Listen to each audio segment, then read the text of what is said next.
A lot of things I want to cover tonight. Time is important. I've only got today to be here. I'm appreciated to Dwayne. I had no idea that the Book of Mormon geography was such a problem. I had not really seen this being in the Midwest. It just didn't come up. And I first, just about 4 years ago, I saw a book on the shelf called the Two Kumara Theory. I had no idea what it was talking about. But I grabbed it and I bought it and I read it. And that was the first time that I tried to rationalize and try to understand why everything was in Central America, even though it seems to be that's the way we tend to assume and put things there. And the problem with that was because of where I live, I have seen so many archaeological things and sites and finds that it was beginning to trouble me. Because, first of all, from the history of the church. We know Zion's camp. If you've read your church history, Joseph and the brethren, as they traveled down the Ohio, almost daily he would be troubled. And the brother would ask Joseph, what's the problem? And he was troubled because as they moved through the Ohio country, the valley of the Ohio, up and down the river, he was having things revealed to him. He was seeing things. He was feeling things. He was seeing the history of this continent unfold before his very eyes. His brethren could not see it. And he would tell them that he was just disturbed because of this place something terrible happened and this place something bad happened. And it was the wars that took place. That's what I personally believe. And then he goes on into Illinois and they find Zelf's Mound. I read about Zelf's Mound. Now a little geography lesson in case you Westerners don't know what you're looking at here. This is on the bottom right is the top of the main state of Michigan. What's that? Oh, okay. Thanks, Dwayne. Okay, the left here, this is the upper peninsula of Michigan, which connects into Wisconsin. This up here is called the Kewanee Peninsula. This area, all combined, has had a tremendous, rich archaeological history. And I'm going to show you just a few things. But somebody was here mining these pits at a very aggressive rate, very, very early. When the first Jesuit priests, the first white men that saw and recorded these mines, they were literally filled with hammerheads. And on the Kewanee Peninsula, she's on the Pearl River. This is her backyard. She has a backyard. She's in the farm. It's in the country. She has a pile of stones that cover a complete hillside. Some of the stones have writing. It's very hard to see. They are badly weathered. Professional archaeologists have been out to her house and visited this site. They've looked at it and they said, yep, it's not Native American, but we have no idea what it is. Thank you very much. And that was it. Nothing's ever been done with this site. This is a major, major site. It's really an entire mound. The stones you see here are 6 to 10 inches below the earth. Her and her sister and a brother removed them so that these pictures could be taken.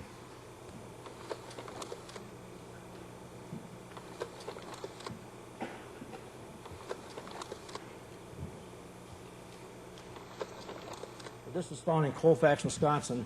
My neighbor about 4 miles away has this. It's a gorgeous little piece. The guy was sitting on the bank fishing, bored because they weren't biting. He was kicking his heels into the bank, and this thing rolled out of the earth. That's how it was found. That's all right. 3.5 inches long. This also, by the way, has been forged. It is not cold hammered. Also in Upper Michigan, very early on, this is a large clay tablet. It had over 400 characters on it. This is all that remains of it. It's in a museum up there in St. Ignace, and this is what you'll see today if you ever visit Upper Michigan. That's all that's left. And guess who else showed up in Upper Peninsula? Anybody recognize this? If you're over in Norway or Sweden or Finland or Denmark, you'll see a whole bunch of these. The Vikings, they were here too. Definitely here. No doubt about it. Now I'll tell you something really exciting is coming up the Ancient American. Kai Swenson, a good friend of mine, he has just purchased a site near Alexandria, Minnesota. For those of you that do not know, in Alexandria, Minnesota is where the famous Viking rune stone was found. It's dated roughly 1346, 1370, whatever. But on that rune stone, it tells about a battle with the Indians where 10 Vikings were killed. The Vikings are believed to be buried in a grove of trees not far from this location. where they erected a stone. They always stood on stones to honor dead, special events, ceremonies, whatever. I believe these 10 men are buried there. Kai Swenson has purchased this ground. He's hired a professional archaeologist, and excavation will begin as soon as the frost leaves the earth. That's going to start this summer. Really exciting. Okay. This one you got to really stretch. This comes from Bonampak, down in the Yucatan. As all the archaeologists tell us, elephants were not here the same time as the historic Indians of the Americas. The mammoth and the mastodon were gone long before Paleolithic man wandered down from the hillsides. And yet, in Bonampak, we find this. This creature has been officially entitled a parrot. That's right, a parrot. Now, as we go through here tonight, I want you to watch and count how many parrots go by. Just keep that in mind. Hello? That's in Bonampak. Yucatan. Yucatan. I'm sorry. I've got too much going on up here. This here is also another one of those parrots. I don't recognize the wings too well, but this comes from Pachacamac. That's in Peru. Now, we all know that Native Americans did not like facial hair. They had very little of it. Grow a couple. This gorgeous piece was found just in 1979, about 30 feet below the streets of Mexico City. And if you'll notice, he has a lovely little goatee. But more importantly is the aquiline nose he has and the Caucasian features. This is a gorgeous piece, an excellent find. Another nice little piece out of Georgia. This is a brass pot. A dog dug it up in a farmer's field. That's all I can tell you about it. Weird stuff. Another view of the pot. Now, I'm going to stop right there. What you see here on the screen right now is a Michigan tablet. Give you a little bit of background about this. And it's a long story, and I can't give it all to you, but I'll paraphrase as much as I can. Michigan tablets were first came to light around 1879. That's when they hit the newspapers. It caused a great big stir in Michigan right up through 1919, even 1920. And there's one in New Hampshire that I know of. And there's one other large collection which is right here in the state of Utah.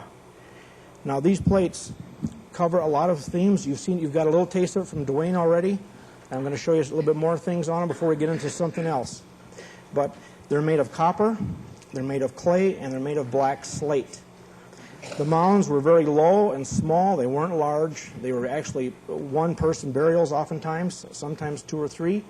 They practiced cremation. So there's basically charcoal in the mounds. Then with the clay tablets or a few other artifacts would be found of all kinds and varying sizes. The top photograph, these are obviously weapons. I don't know how well you can see it.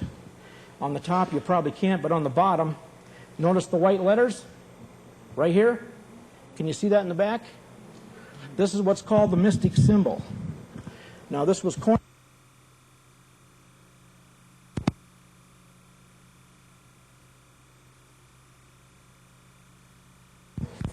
You got to figure it out for yourself.